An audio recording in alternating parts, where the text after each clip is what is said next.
I'm Miss Hannah with the Wixom Public Library, and today I'm going to show you how to make our jar aquarium with cute little fish and a clam. We're going to go over what's in your bag, what's not in your bag, and then we'll get to the craft. So in your bag that you've got from the library, you should have one pipe cleaner, you should have 2 foam fish, you should have 2 of these baby blue pieces. This is going to be your clam. You're going to have to cut them out.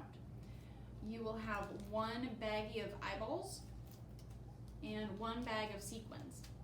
You will have 1 large bag of tiny little pebbles and rocks, and you will have your jar. What is not, you will also have, my bad, you will also have this almost invisible piece of fishing line or thread.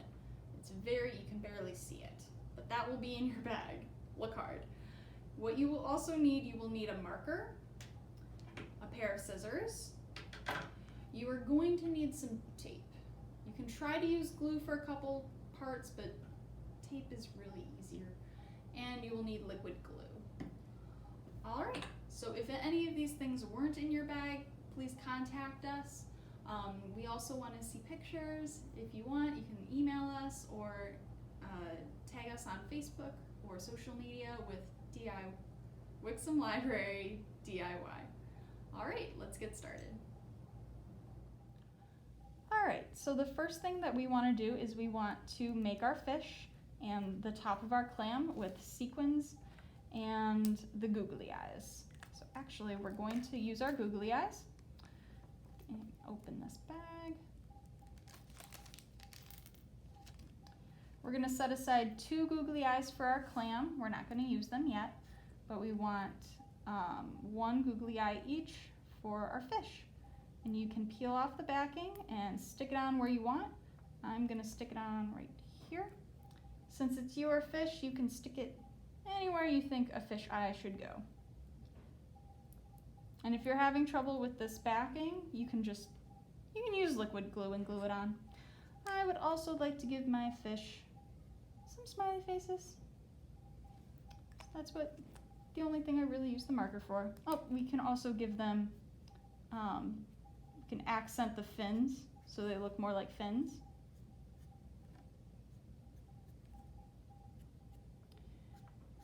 And then we will glue on our sequins. And we're doing this first because the sequins are going to take half an hour or so to dry. And yeah, you're going to want to do that first because waiting for things to dry is a little boring. So you can go ahead and pick out whatever colors and whatever sizes of sequins you want. You have quite a few in your bag. You only really need a little. We're going to start from the back and just dab them on. Looks like 2 can fit there in that row. I'm going to try to even overlap them a little bit so they look like scales.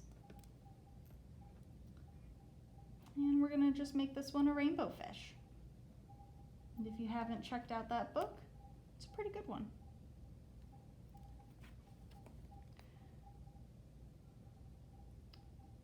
And we'll try to do that many rows.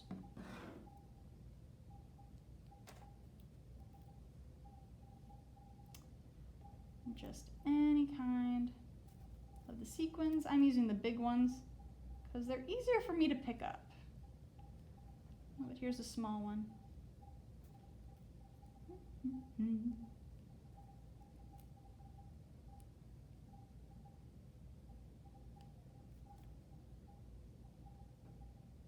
All right. And then we're going to do the same with our tiny little fish. Probably do 3 rows of these. Whoops. You don't need too much glue. The sequins are pretty light, so they should be able to stick on fairly well, but they do need to be left alone to dry.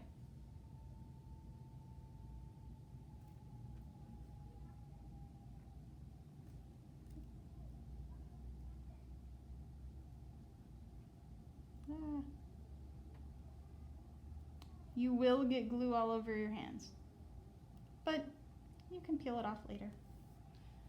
And then finally our clam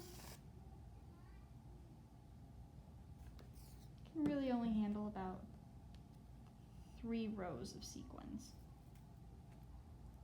But if we dump it all on, maybe some will stick. You can use whatever color sequins you want in your bag. You can put them on in any kind of order you want. But we're just going to do this and shake off the excess. All right, so we are going to set those aside. And actually, I have some that have dried over here so that we can use them. So we're going to set our fish aside and we're going to work on cutting out the rest of our clam. So I cut out this one already.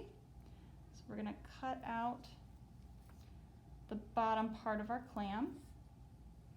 And we're going to give him the rest of his googly eyes. So it is much easier to use tape, to take a piece of tape and turn it end to end and put tape down there, and we're going to use one more piece like that. If this move with the tape is a little complicated, you can ask your grown-up for help.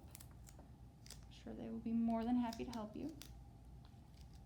Get your clam going. We're going to just rest the top of our clam like this, and we're going to take our googly eyes while holding our clam, put his eyes on this piece of tape.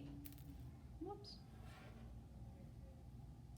You can also glue your clam down, but I found that it was a little tricky and took a long time.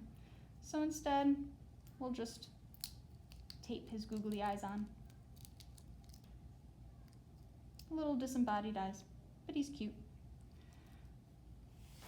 So after you do all that and set things aside to dry, you can open your jar and open your bag of rocks, and you can put some of the rocks in the bottom of your jar to create the bottom of your aquarium. We're only going to use a little bit. And the rest of the rocks you can either use for a different craft, or you can put outside, return them back to nature. We are going to take our pipe cleaner and turn it into coral. So you can do that by just bending it into different shapes. Like this. Coral's kind of bendy, like a pipe cleaner. And then we're going to twist the ends together.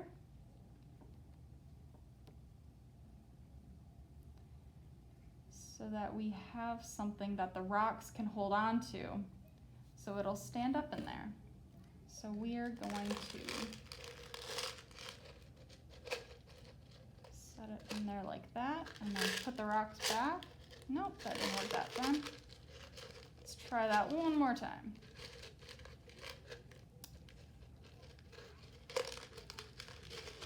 Come on, coral, you can get in there.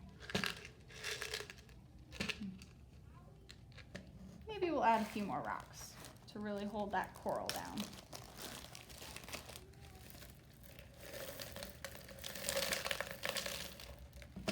Ta-da!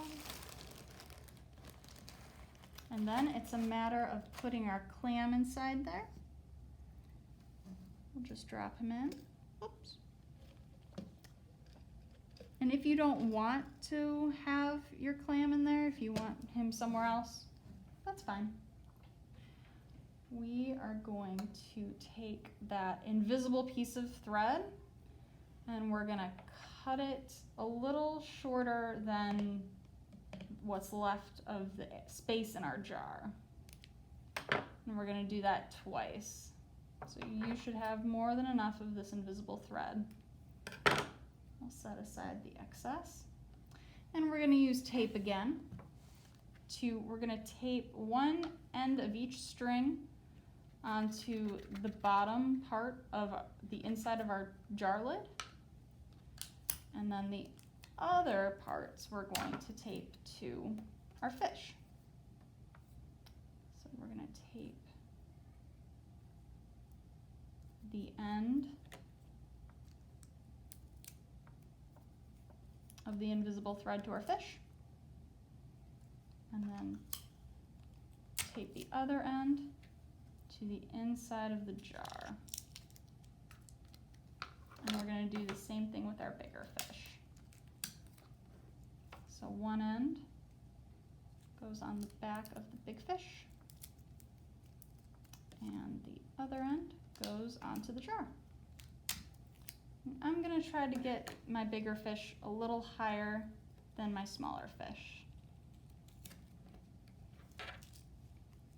So the one with the smaller fish has a little longer thread, and then the bigger fish has a bigger thread.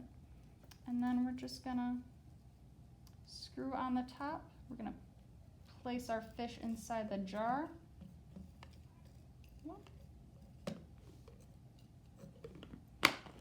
And screw on the top.